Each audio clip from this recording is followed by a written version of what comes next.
Presiden RI ke-7 Joko Widodo menanggapi soal pertemuan Presiden Prabowo Subianto dan Ketua Umum PDIP Megawati Soekarnoputri di Tengku Umar, Jakarta.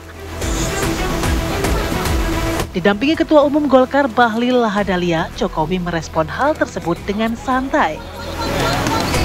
Jokowi menilai pertemuan tersebut sangat baik dilakukan mengingat masih dalam rangka suasana Lebaran.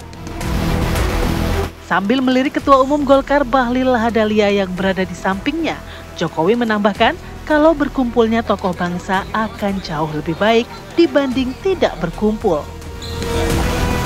Saya sampaikan bahwa silaturahmi masih dalam suasana Lebaran itu antara tokoh, antar pemimpin, antar kelompok bangsa itu sangat baik. Jadi pertemuan Pak Prabowo dengan Ibu Megawati sangat baik untuk kebaikan negara.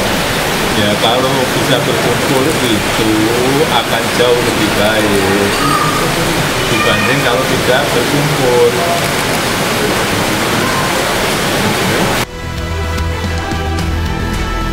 Pertemuan Presiden Prabowo Subianto dengan Megawati Soekarnoputri terjadi pada Senin malam dan berlangsung secara tertutup. Ketua Harian Partai Gerindra Sufmi Dasko Ahmad mengungkapkan pertemuan dilakukan dalam rangka silaturahmi Hari Raya Idul Fitri 1446 Hijriah. Pertemuan Prabowo dan Megawati tentunya sangat spesial karena sejak Prabowo dilantik menjadi Presiden RI 6 bulan lalu, PDI Perjuangan sebagai partai pemenang pemilu berada di luar pemerintahan Prabowo Gibran. Tim TV One mengabarkan.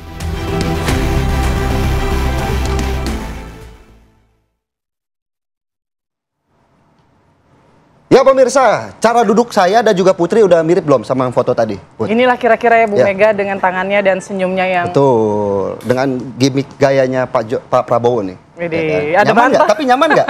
Nyaman nggak? Udah bisa Mbak, ini udah bisa belum kita menirukan Pak Prabowo dan juga Bu Mega ya? Itu tapi dia. Dibalik dari hubungan ataupun pertemuan dari kedua tokoh ini yang selama ini backstreet, akhirnya bertemu. Betul. Kan kemarin ketemu pas pertandingan U17 ya, sepak bola kayaknya mampirnya kayak mau nobar. Oh, gitu, nobar ya, bisa jadi ya.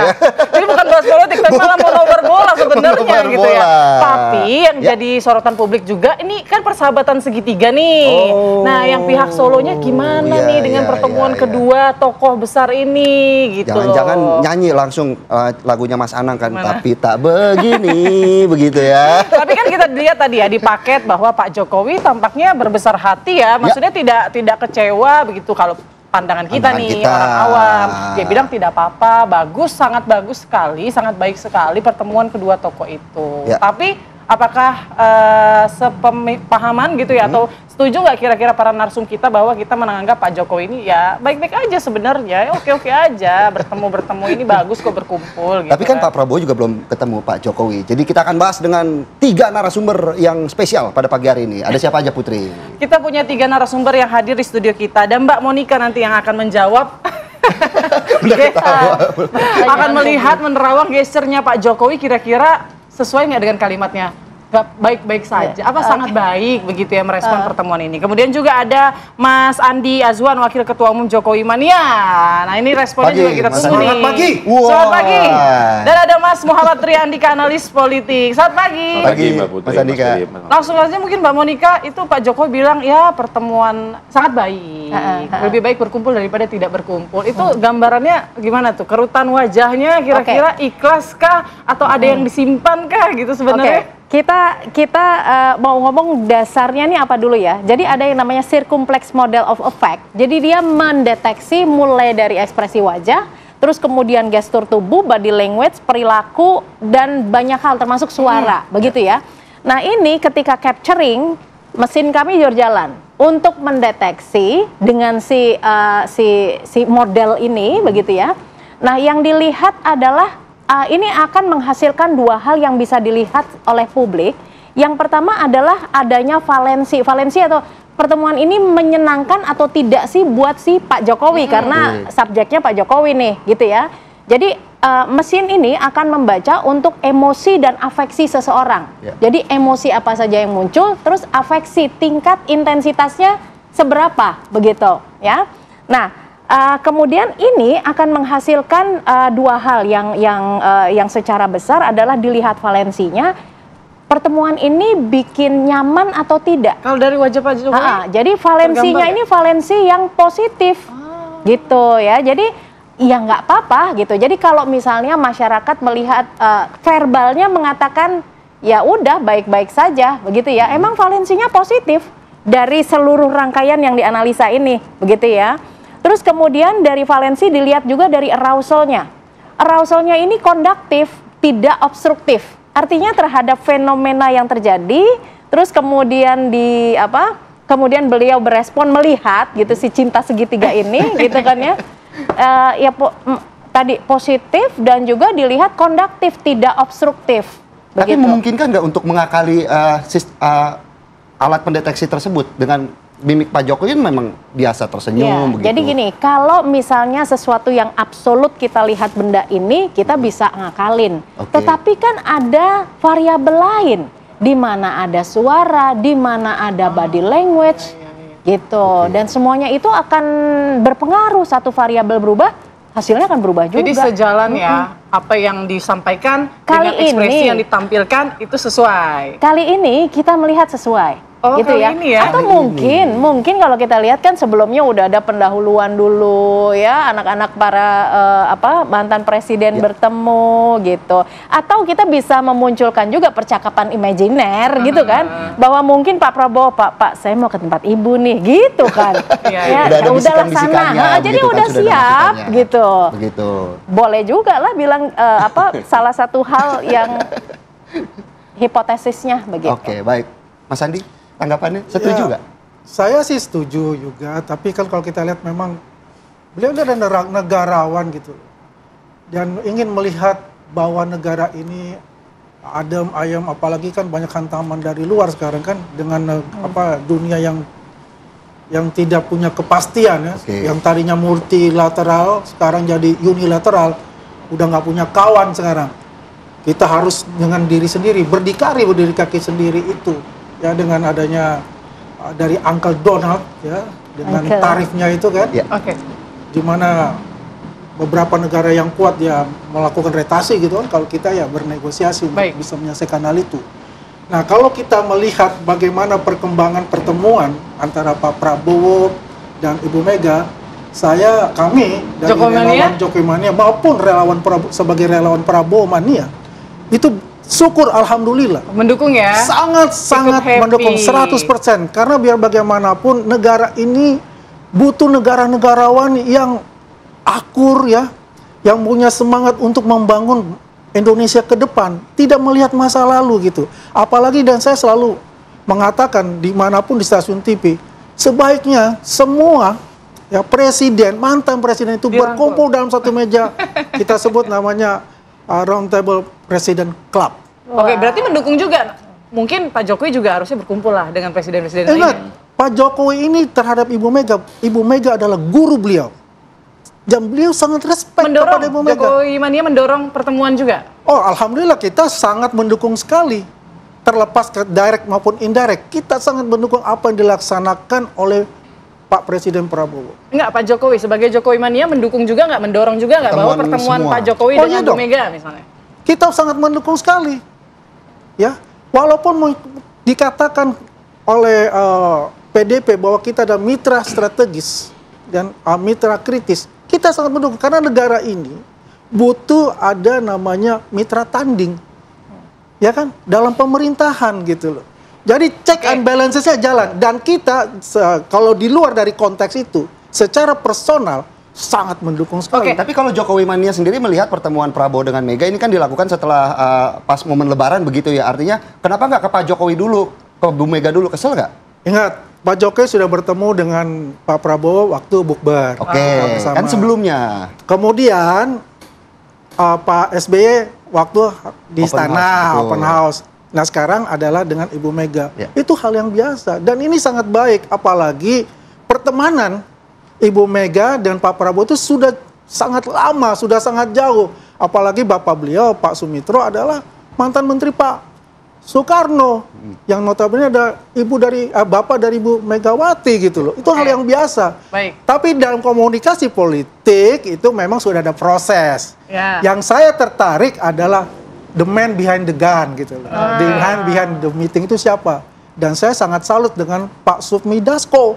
Wah, ini tokoh pemersatu baru lahir nih, tokoh pemersatu bangsa ini setelah mendiang Bapak Taufik Kemas. Baik, saya ke Mas Tri. Mas Tri, ini kan publik punya tanda tanya besar dong gitu. Kok tertutup malam-malam gitu? Apakah untuk menjaga perasaannya Pak Jokowi? Atau mungkin Mas Tri menilai juga bahwa sebetulnya pertemuan Prabowo dan Mega ini justru bisa menyeimbangkan situasi antara Jokowi dan Megawati ke depan. Bagaimana Mas Tri?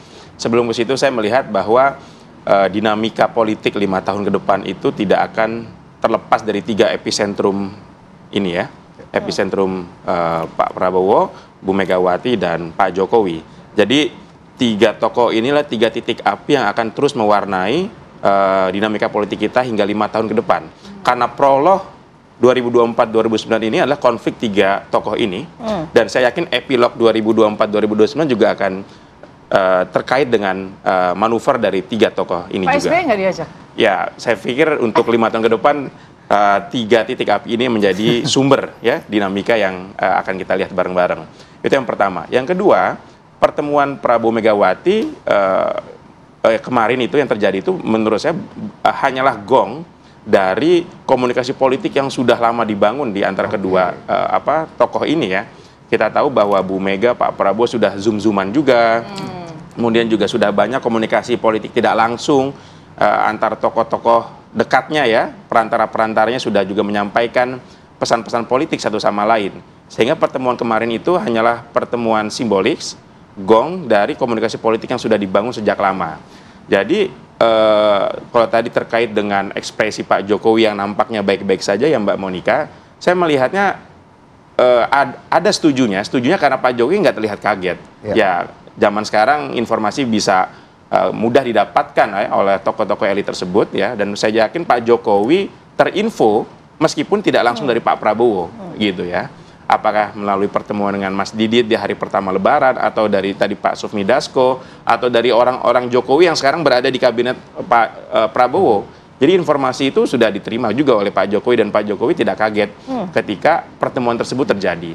Namun meskipun tidak kaget, tapi tetap saja saya melihatnya unhappy ya, karena Pak Jokowi ini kan saya membacanya pertemuan Prabowo dan Megawati ini sebenarnya sudah lama ingin dilakukan, tetapi terhalangi ya oleh Pak Jokowi gitu, karena hubungan Megawati dan Jokowi ini bagaimanapun konfliktual, ya, konfliktual.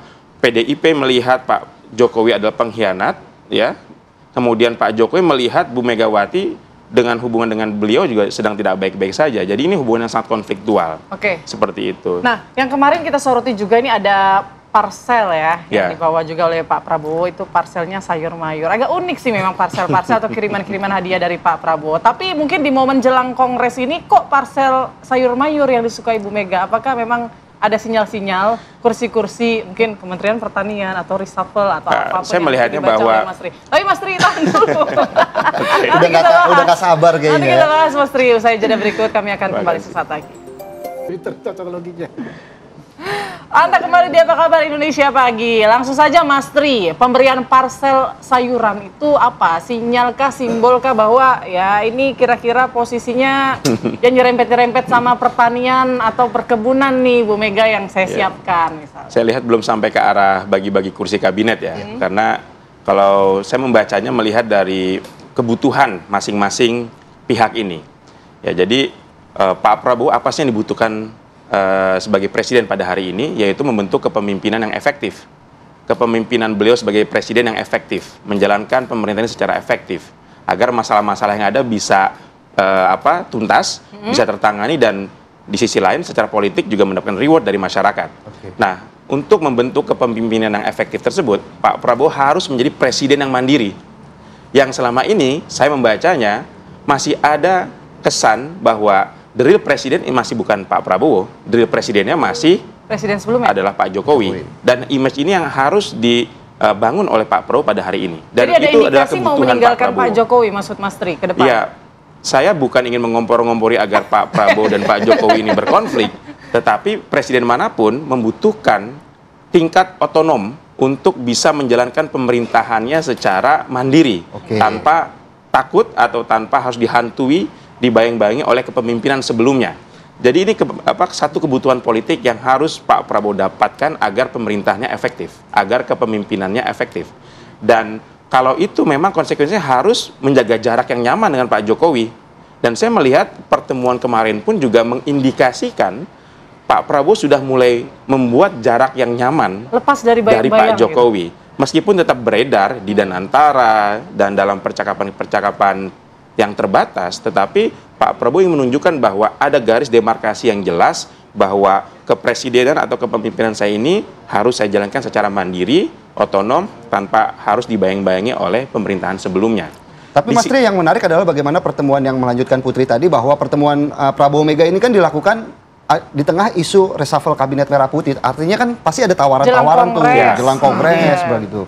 Ya, barangkali topik tersebut salah satu isu yang disinggung oleh Pak Prabowo ya, dan kita tahu juga bahwa tawaran menjadi bagian dari pemerintahan melalui kursi kabinet itu sudah menjadi perbincangan lama, tetapi kan hingga hari ini PDIP belum memberikan konfirmasi tentang hal itu. Dan saya melihat kebutuhan dari PDIP sendiri ataupun Bu Megawati adalah menjadikan PDIP sebagai oposisi yang efektif juga gitu. Jadi apa itu oposisi yang efektif? Oposisi yang benar-benar bisa dilihat oleh masyarakat, bukan oposisi yang nyinyir ya, bukan oposisi yang hanya sekedar mengkritik, memberikan solusi, tapi harus menjadi solusi, memberikan gagasan-gagasan yang sehat, yang konstruktif bagi pemerintah, dan itu membutuhkan kedekatan dengan pemerintah, kedekatan dengan presiden, sehingga apa yang disampaikan oleh PDIP dalam statusnya sebagai oposisi itu tidak dibaca salah oleh si presiden tersebut. Tidak dianggap sebagai serangan begitu kan? Tidak dianggap sebagai serangan. Dengan demikian yang akan mendapatkan insentif elektoral selanjutnya adalah PDIP. Kalau memang PDIP mampu menjadi oposisi yang efektif juga. Mas Andi, seperti yang disampaikan dan juga publik sampaikan, ada indikasi tampaknya Pak Prabowo ini akan meninggalkan Pak Jokowi. Bagaimana Jokowi mania? Merasa terancam nggak tuh ya kan? Kalau pengawat politik kan sah-sah saja dia mengungkapkan itu. Netizen juga sah dong. Karena kan di luar semua dari konteks itu. Kan kita tidak tahu bagaimana. Publik sudah tahu lah hubungan keratan antara Pak Prabowo dan Pak Jokowi juga. Pak Prabowo dengan Pak SBY juga. Pak Prabowo dengan Ibu Mega juga. Ini adalah tokoh sentral bangsa. Dan kalau saya tidak setuju bahwa itu di bawah bayang-bayang Jokowi. Prabowo itu udah punya legacy sendiri gitu loh. Dia punya mampu untuk itu. Dan belum ada saya punya lihat presiden itu yang sehebat beliau ya. Dalam arti secara personal. Pak Jokowi, Pak Prabowo nih. Saya bilang dalam presiden kita ya, secara personal beliau, bagaimana beliau menghormati orang yang lebih tua ya. Bagaimana beliau menghormati mantan-mantan presiden, karena beliau itu orang yang sangat mau belajar ya. Apa yang dia kekurangan dia pelajari dari presiden-presiden sebelumnya. Kenapa beliau salah satunya berkunjung ke Ibu Mega? Beliau kan pengen melihat juga, belajar bagaimana mengatasi resesi ya yang pernah terjadi pada zaman Pak Ibu Mega. Kan beliau akan belajar seperti itu. 1,5 jam berbicara itu kan bukan hanya berbicara memang silaturahmi antara kakak dan adik, quote unquote ya. Kan selalu memanggilkan Mbak Yu ya dan Mas gitu kan. Dan itu wajar gitu loh. Karena sudah 3 tahun dalam suasana Idul Fitri itu belum pernah bertemu loh. Suasana Idul Fitri saya bilang. Terakhir itu 2022. Ya, 3 Mei 2022. Baru sekarang bertemu lagi dalam posisi adalah presiden. Kalau dulu kan bukan presiden. Dan ini kan yang menarik dilihat oleh masyarakat. Kenapa presiden datang ke rumah wakil presiden? Mestinya presiden loh yang datang, wakil presiden, mantan presiden ataupun tokoh-tokoh pejabat yang lain itu datang ke istana kan begitu. Itulah saya bilang kehebatan beliau. Beliau itu menanggalkan semua karena beliau adalah ingin berkunjung kepada orang yang lebih tua. Dan beliau mau belajar tentang keadaan situasi ekonomi sekarang yang tidak menentu ini, yang telah dilalui oleh Ibu Mega dan sukses untuk itu. Itu sebetulnya. Ini saya jadi bingung, suara Jokomania apa Prabowo mania ini sebenarnya? Ya.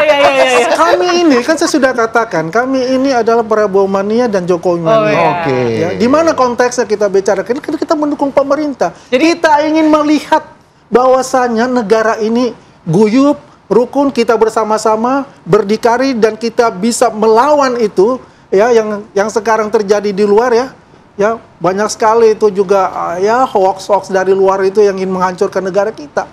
Berarti ini namanya sekarang Jowo Mania. Jokowi Prabowo Mania. Oke, saya kembali ke Mbak Monica. Mbak Monica, kan sudah melihat tadi ya ada potongan full dari pernyataan Pak Jokowi begitu ya. Ada di menit keberapa sekian saya nggak tahu, tapi Mbak Monica pasti punya catatannya di saat pertanyaan kapan berkumpul gitu ya kalau saya tidak salah dengan Bu Mega. Kemudian kan dia ada menunjukkan ekspresi walaupun jawabannya tetap positif ya, kayak ya lebih baik berkumpul daripada tidak berkumpul. Nah, Mbak Monica melihatnya bagaimana itu? Oke, jadi saya bicara dengan data yang kemudian dianalisa ya. Di di detik ke-41 ya, ini ada emosi yang disebut dengan disgust. Ya, disgust itu tidak nyaman karena menganggap ketidaksetaraan begitu. Jadi seseorang mungkin lebih inferior seperti itu ya. Nah, jadi ini muncul ya ketika menanggapi wartawan yang bertanya mengenai ucapan Jokowi sebelumnya bahwa Pak presiden-presiden sebelumnya belum tentu bisa berkumpul, gitu ya. Dan ini langsung dilanjutkan dengan bagaimana tanggapan Pak Jokowi setelah melihat pertemuan Prabowo dan Megawati, tanggapan beliau, gitu ya. Jadi kalau kita melihat adalah mereka bertemu, emosinya netral karena the whole conversation itu memang menunjukkan emosi yang netral, tetapi specifically di bagian that particular ya.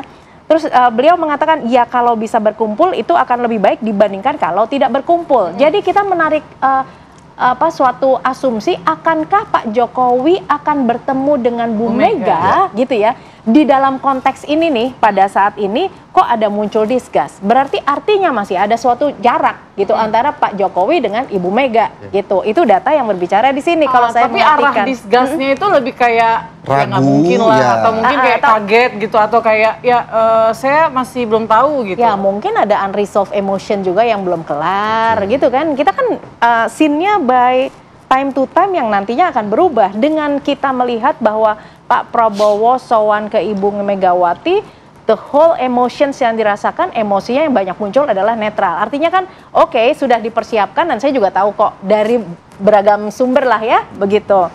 Tetapi ketika ditanyakan apakah nanti semua presiden itu mantan presiden bisa berkumpul atau lebih spesifiknya lagi ya kalau saya mengartikan ini akankah Bapak mengunjungi Ibu Megawati dalam waktu dekat misalnya gitu. Ini kan bahasa ya, diperhalus saja diperhalus seperti itu gitu ya. Ya berkumpul, verbalnya mengatakan berkumpul itu lebih baik dibandingkan dengan tidak berkumpul. Tetapi antara verbal dengan non-verbalnya, maka karena non-verbal porsinya itu lebih besar daripada verbal gitu. Maka kita harus melihat juga data non-verbalnya. Nah tadi data non-verbalnya dengan si emosi yang ditunjukkan ini, saya melihat masih berjarak. Jadi mungkin masih butuh waktu gitu ya. Masih panjang begitu artinya ketemu. Mungkin sedikit saya ada Mas Tri dari hasil garis besar pertemuan Prabowo dengan Mega ini seperti apa? Siapa yang lebih diuntungkan misalnya? Apakah pemerintah atau Partai Banteng Merah? Yang diuntungkan keduanya, karena yang dibutuhkan Pak Prabowo tadi saya bilang adalah kepemimpinan yang efektif, yang dibutuhkan Bu Megawati adalah oposisi yang efektif juga. Dan untuk menjadi hal yang efektif ini, keduanya harus dekat. Pak Prabowo harus dekat dengan PDIP, Megawati juga harus dekat dengan pemerintah. Nah, yang tidak diuntungkan dan harusnya unhappy adalah Pak Jokowi, gitu ya. Dan memang kan Pak Jokowi ini ya Mbak Monica ya, kalau kita lihat dari pendekatan retorika beliau, seringkali beliau ngomongnya ke kanan tapi beloknya ke kiri, gitu kan. Jadi kayak ibu-ibu naik motor ya. Tidak kaget, kanan, belok kiri, gitu. Tapi saya membacanya unhappy ya Mbak ya gitu. Nah memang dan ini tidak terlepas juga dari agenda Pak Prabowo untuk membuat jarak yang nyaman dengan Pak Jokowi ya, karena bagaimanapun beliau membutuhkan ya kepemimpinan yang benar-benar otonom, mandiri dan efektif untuk menjalankan pemerintahannya ke depan. Mbak, tadi ya percakapannya dari Mas Tri, saya bisa meng-highlight bahwa kalau mengatakan unhappy, ya ini muncul di detik ke-41 dengan disgust. Artinya kan masih berjarak gitu. Ini hanya berbeda terminologi aja sih gitu ya. Mas Andi, kalau saya sih, ini ya menarik ini dibilang unhappy. Kalau saya lihat ya, dari itu, kalau saya melihat dari beliau itu tidak ada kata unhappy. Beliau ini negarawan, ya. Biar bagaimanapun adalah Indonesia yang ke depan yang dilihat oleh beliau, rukun dan guyup untuk itu. Tidak ada dia katakan bahwa saya tidak unhappy. Lihat dari gestur, Bu Monica udah bilang kan ikhlas. Tulus. Betul. Itu udah menggambarkan itu. Kalau terima biasa lah. Andai kata biasa. Kalau nggak gitu kan nggak seru dia bilang kan. Publik memang sangat senang ya melihat pemimpin-pemimpin kita rukun, guyup, membangun bersama bangsa ini agar jadi bangsa yang lebih. Saya bicara tadi bukan dalam konteks memanas-manasi hubungan Pak Jokowi Pak Prabowo, tapi secara matematika politiknya memang setiap presiden tidak ingin berada di bawah kontrol manapun dan ingin otonom dan mandiri. Oke, baik. Terima kasih banyak. Terima kasih. Penjelasannya. Maaf sekali waktu kita sangat singkat. Terima tapi kasih, pastinya masih Mas banyak Tri, mungkin yang mau disampaikan Mas Tri. Kita ulik lagi nanti Mbak Monica di lain kesempatan. Semoga kita bisa bertemu lagi. Terima kasih Mbak Monica. Terima kasih. Terima kasih. Monica. Mas Philip. Sehat selalu. Sehat selalu. Tentunya kita berharap apa yang disampaikan Pak Jokowi tidak seperti Putri ya. Kalau ditanya suami, marah nggak? Enggak, tapi bikin kopi sendiri kan gitu. Harusnya tadi Mbak Monica. Harusnya Mbak Monica juga baca nih ekspresi wajah Philip yang selama ini ketawa karir apa bukan?